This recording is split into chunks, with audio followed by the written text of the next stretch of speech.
आज की कहानी है सुप्रसिद्ध कहानीकार ज्ञानचंद बाफना जी की कहानी मोह भंग। राह देखते देखते भैरी की आंखें थक गई थी। प्रातः से ही घर के सामने से गुजरने वाले प्रत्येक वाहन की आवाज के साथ ही वह दरवाजे की ओर दौड़ पड़ती थी। 2 दिनों पूर्व ही तार और उसके बाद टेलीफोन करवाया था उसने। पति की बीमारी की खबर भैरी अपने बेटों को नहीं करती तो किसे करती। इस दुनिया में उसके पति और 2 बेटे पंकज और नितिन के अलावा है ही कौन। भैरी की परेशानी डॉक्टर कमल से देखी नहीं गई। माताजी, आप परेशान न हो, इस समय मरीज के पास आपका रहना जरूरी है। हाँ बेटा, तुम ठीक कहते हो, पर पंकज और नितिन आ जाते तो मुझे शांति मिलती। लंबी सांस भरते हुए भैरी ने कहा, आपके बताए अनुसार मैंने उन्हें समाचार दे दिया है, वे शीघ्र ही यहाँ आ जावेंगे, डॉक्टर कमल ने सांत्वना दी।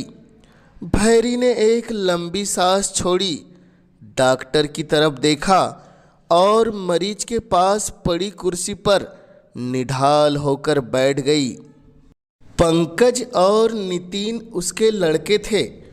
पंकज बड़ा, नितिन छोटा। दोनों अच्छी फर्राटेदार अंग्रेजी बोलते थे। पंकज एक उच्च पदस्थ अधिकारी था और नितिन सफल उद्योगपति। दोनों ही अपने अपने कार्य में अत्यधिक व्यस्त रहते थे। पिछले कई दिनों से भैरी के पति राम बाबू अस्वस्थ थे। भैरी ने कई पत्र इस संबंध में पंकज और नितिन को दिए थे। वह सोचती थी कि बच्चे आ जाए तो उसे कुछ राहत मिले। वैसे डॉक्टर कमल ने भैरी को बहुत सहयोग दिया है। पिछले 4 दिनों से वह प्रतिदिन बिना नागा किए 3-4 बार आते रहे हैं। उन्होंने अस्पताल में एक आदमी की ड्यूटी भी लगा दी है। राम बाबू ने कुछ हरकत की, ऐसा लगा कि उन्हें कुछ असुविधा हो रही है। एक हाथ उठाने का प्रयत्न भी उन्होंने किया था। डॉक्टर कमल दौड़कर उनके पास गए। सकअम नली की ट्यूब का एक छोर राम बाबू के गले में डालकर जमा कफ बाहर निकाला। 2-3 बार यही क्रिया दोहराने पर मरीज की छटपटाहट कम होने लगी। डॉक्टर ने हाथ की नस से दिए जा रहे ग्लूकोज की गति देखी, दिए जा रहे खून और नाक में लगी ऑक्सीजन की नली ठीक की। भैरी मूक यंत्र की भांति खड़ी देखती रही। घर के सामने कार रुकने की आवाज हुई। भैरी स्वयं को न रोक सकी, दौड़कर मुख्य द्वार पर जा पहुंची। पंकज और नितिन कार से उतरकर भैरी के पास पहुंचे। चरण स्पर्श करने के बाद सब राम बाबू के कमरे की ओर बढ़ गए। चलते चलते पंकज ने कहा, माँ, आपकी बहू अलका साथ में नहीं आ सकी, बच्चों के एग्जाम चल रहे हैं ना, इसलिए। नितिन ने भी कुछ कहना चाहा तो भैरी ने बारी बारी से पंकज और फिर नितिन की तरफ देखते हुए ठंडी आवाज में कहा, ठीक है, डॉक्टर कमल तुम्हारी याद कर रहे हैं। कमरे में सन्नाटा छाया हुआ था। पंकज, नितिन, भैरी और डॉक्टर कमल सभी की निगाहें मरीज पर टिकी थी। डॉक्टर कमल पंकज और नितिन से अंग्रेजी में बात कर रहे थे। डॉक्टर बता रहे थे, राम बाबू वैसे तो पिछले 2 माह से बीमार थे, परंतु 1 सप्ताह पूर्व उन्हें पैरालिसिस हो गया। पैरालिसिस उनके बाएं भाग पर हुआ था और वे चलने फिरने में भी असमर्थ हो गए थे। 3 दिन पूर्व उन्हें ब्रेन हेमरेज हो गया है। बचने की कोई उम्मीद नहीं लगती। तुम लोग आ गए, यह अच्छा हुआ। डॉक्टर कमल, पंकज और नितिन हम उम्र थे। स्कूली शिक्षा और कॉलेज के प्रारंभिक वर्षों में तीनों साथ साथ थे। कमल ने डॉक्टरी पास कर गृहनगर में ही अपनी प्रैक्टिस शुरू कर दी थी। डॉक्टर कमल की बात सुनकर नितिन बोला, कमल, हमें तुम्हारी मित्रता पर गर्व है। अपनी निजी प्रैक्टिस में भी समय निकाल कर तुमने बापू का ध्यान रखा। मैं और पंकज दोनों ही चाहते थे कि तुम्हारी सूचना पाते ही चले आवे, पर वर्कलोड इतना था कि लेट हो गए। पंकज ने हाँ में हाँ मिलाई। रात गहरी हो चली थी। भैरी सो गई थी। आज कई दिनों बाद उसे गहरी नींद लगी थी। उसके जवान बेटे आज उसके साथ जो थे। भोजन से निवृत्त होकर पंकज और नितिन राम बाबू के पलंग के पास बैठे थे। कमरे में सन्नाटा छाया हुआ था। केवल घड़ी की टिक टिक की बीच में राम बाबू के खर्राटे ही सुनाई पड़ते थे। पंकज ने राम बाबू की तरफ ध्यान से देखा। चेहरे पर पीड़ा के भाव दिखाई दे रहे थे। शरीर सूख चला था। ग्लूकोज, खून और ऑक्सीजन दिए जाने के बाद भी कहीं सुधार के लक्षण नहीं दिख रहे थे। निस्तंभता को पंकज ने तोड़ा। जहाँ तक मुझे ज्ञात है, ब्रेन हेमरेज के मरीज अक्सर क्योर नहीं होते। तुम्हारा क्या ख्याल है नितिन? आप बिल्कुल ठीक कह रहे हैं। मैंने तो इस बीमारी से एक भी मरीज ठीक होते नहीं देखा। नितिन, मैं इन दिनों बहुत बिजी हूँ। वर्ष की पूरी छुट्टियाँ तुम्हारी भाभी के साथ घूमने में समाप्त हो गई है। महत्वपूर्ण पद पर होने के कारण मुझ पर इतनी जवाबदारी रहती है कि मुझे अधिक छुट्टी मिलनी मुश्किल है। इस समय मात्र 2 दिन की छुट्टी लेकर आया हूँ, वह भी बड़ी कठिनाई से। भाई साहब, आप ठीक कह रहे हैं, पर मेरा हाल तो आपसे भी बदतर है। फैक्ट्री में लगातार व्यस्त रहना पड़ता है। फिर आए दिनों मजदूर और कानून एक न एक समस्या खड़ी करते रहते हैं। आज भी बड़ी मुश्किल से निकल पाया हूँ। नितिन ने अपनी सफाई दी। देखो नितिन, समय मेरे पास भी नहीं है और तुम्हारे पास भी नहीं है। अधिक दिनों तक रुकना हमारे लिए संभव नहीं है। बापू की बीमारी कितनी लंबी खींचेगी मालूम नहीं। बाद में आना तो पड़ेगा ही। डॉक्टर कमल अपना मित्र है, उससे कह देंगे कि एक नर्स की ड्यूटी लगवा दे। बाद में जब समाचार मिलेगा आ जावेंगे। नितिन हाँ, मैं हाँ मिलाते हुए बोला, भाई साहब, आपको याद होगा बापू के पास एक हरी डायरी थी। उसमें वे समय समय पर की गई महत्वपूर्ण खरीद फरोख्त नोट किया करते थे। बापू के बाद आखिर वारिस तो हम दोनों ही हैं। कितना अच्छा होता यदि वह डायरी आज मिल जाती। दोनों भाई डायरी की खोज में लग गए। राम बाबू अब भी वैसे ही खर्राटे ले रहे थे। भैरी बाजू के कमरे में बेसुध सोई हुई थी। कमरे की प्रत्येक वस्तु से फिसलती हुई पंकज की निगाहें राम बाबू की दवा की अलमारी की ओर गई। दवाइयों के पीछे एक लिफाफा नजर आया। लपक कर उसने लिफाफा उठाया। लिफाफे के अंदर हरी डायरी के कुछ पन्ने थे, साथ ही एक कागज जिस पर राम बाबू की समस्त जायदाद का ब्यौरा टाइप किया हुआ था। जमीन, मकान, बैंक के अकाउंट नंबर, राशि एवं दीगर संपत्ति सब सिलसिलेवार उस कागज पर उतारी गई थी। नीचे राम बाबू के दस्तखत थे और तारीख भी डल गई थी, लगभग 1 माह पूर्व की। दोनों भाई प्रसन्न हो उठे। सच बापू, तुम कितने महान हो, हमें बाद में तकलीफ न हो इसलिए पूरी तैयारी कर रखी है तुमने। दोनों भाई कागज पर अपनी अपनी पसंद की जायदाद चुनने लगे। अलग अलग फेरिस्त बनने लगी थी। पूरा ध्यान बंटवारे पर था। राम बाबू बेहोश है, उनको ब्रेन हेमरेज हो गया है। मनुष्य की सांस जब तक है तब तक उसका यथासंभव इलाज कराना मानवीय धर्म है। राम बाबू का डॉक्टर कमल ने यथासंभव उपचार किया था।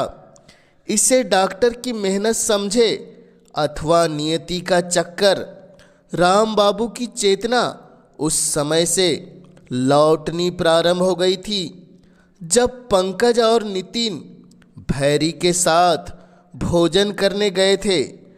डॉक्टर कमल उस समय तक जा चुके थे। चेतना लौटने के बाद भी राम बाबू बोल नहीं पा रहे थे, परंतु हर बात वे सुन सकते थे। पंकज और नितिन के आने का आभास उन्हें हो गया था। उनके कमरे में आने के बाद से डायरी की प्राप्ति तक का पूरा संवाद उन्होंने सुना था। कनखियों से कभी कभी वे पुत्रों की हरकतों का जायजा भी ले रहे थे। राम बाबू के सामने उनका अतीत सजीव हो उठा था। राम बाबू के पिता शहर के नामी वकील के मुंशी थे। किसी तरह वे परिवार का गुजर बसर कर लेते थे। राम बाबू अपने माता पिता की इकलौती संतान थे। बचपन में उन्हें राम के नाम से जाना जाता था। आज की तरह उस समय डिग्रियों का चलन नहीं था। 11वीं तक तो संपन्न और सुभ्रंत कहे जाने वाले परिवारों के लड़के ही पहुंच पाते थे।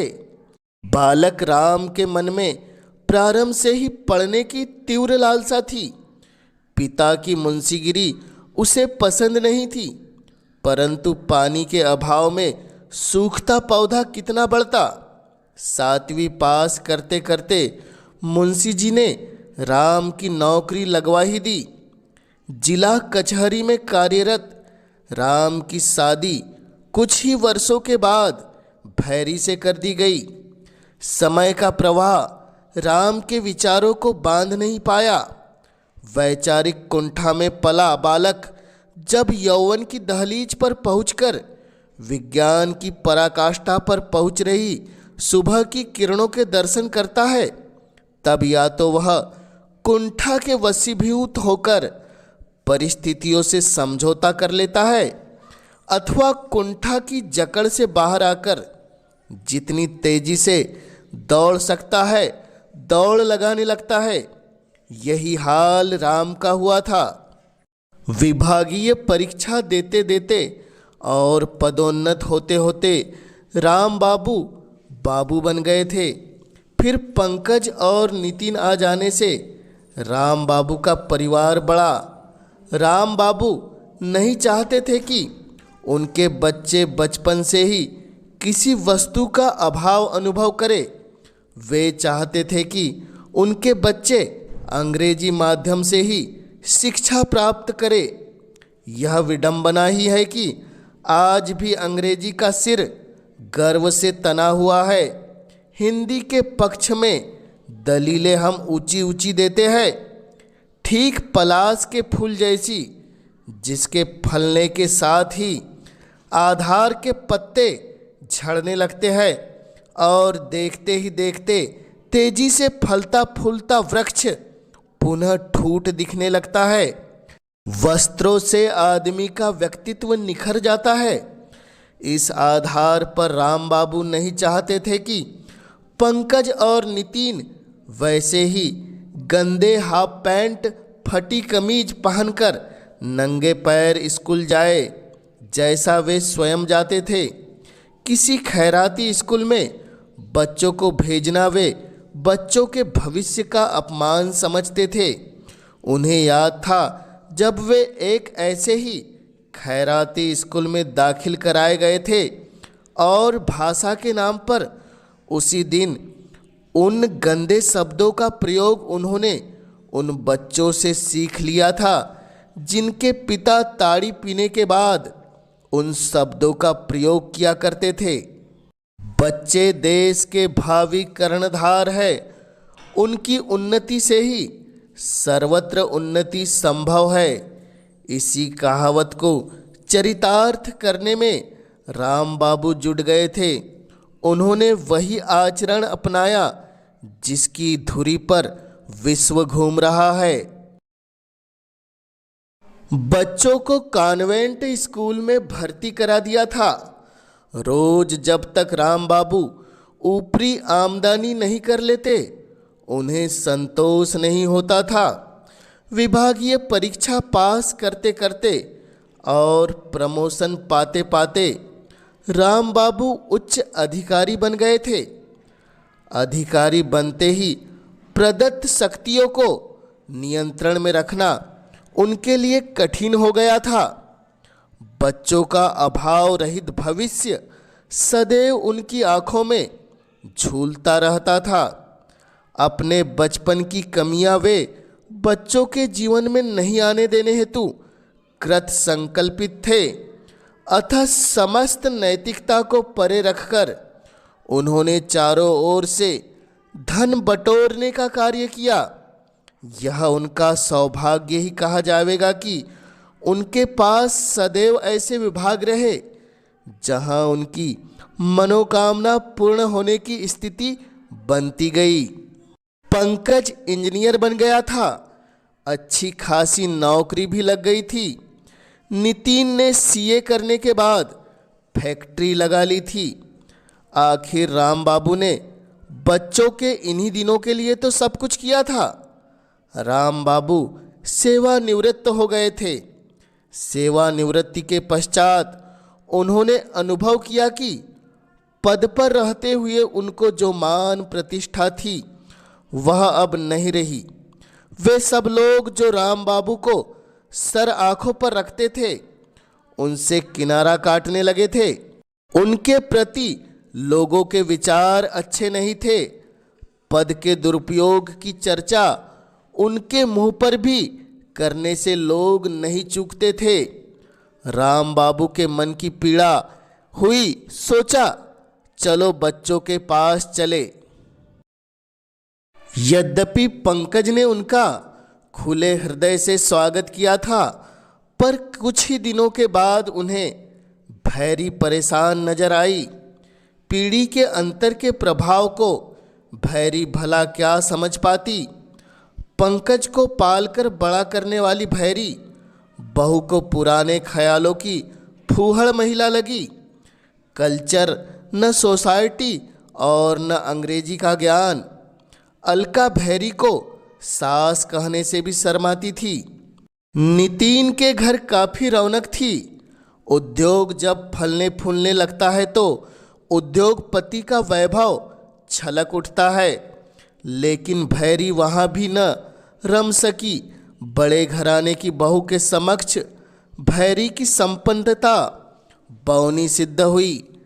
भिन्न भिन्न सामाजिक संस्थाओं की प्रधान उषा के पास इतना समय कहाँ था कि वह भैरी से दो शब्द भी बोल सके। बच्चों से दूरी, उनका व्यवहार, अपने ही नगर में अपना अपमान, इन सब से राम बाबू टूटते गए। सम्मान की लालसा में उन्होंने पद पर रहते हुए जो भी किया वह उन्हें बुरी तरह से कचोटता था। लगातार मानसिक उत्तेजना के कारण वे अस्वस्थ रहने लगे थे। एक दिन हरी डायरी से उन्होंने अपनी समस्त जायदाद का ब्यौरा कागज पर उतारा था। उस समय लगा था कि अपने पद का दुरुपयोग कर उन्होंने कितना बड़ा राष्ट्रद्रोह किया था। यद्यपि वे कभी पकड़े नहीं गए थे, फिर भी स्वयं को अपराधी महसूस करने लगे थे। मानवीय संवेदनाओं को भूलकर अभाव रहित जीवन की कामना करना और उस हेतु अर्थ संचय करने का उनका मोह भंग हो चुका था। कागज तैयार कर उन्होंने उसे टाइप करवाया था।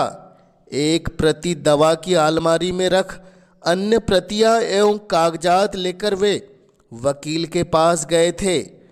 भैरी के भरण पोषण की उचित व्यवस्था कर से समस्त चल अचल संपत्ति उन्होंने राष्ट्र के नाम वसीयत कर दी थी। पंकज और नितिन टाइप किए हुए उसी कागज के आधार पर बंटवारा कर रहे थे। राम बाबू के अधरों पर मुस्कान थी। वे मन ही मन परमात्मा से प्रार्थना कर रहे थे कि उनकी स्थिति में सुधार न हो तो अच्छा है।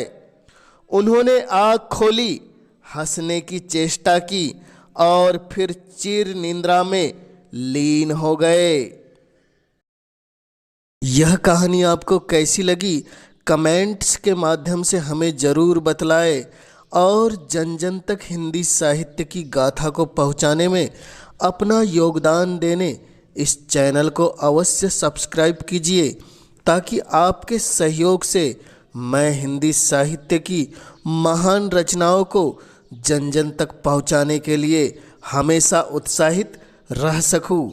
आप सभी श्रोताओं का पुनः इस चैनल से जुड़ने के लिए हृदय की गहराई से बहुत बहुत आभार।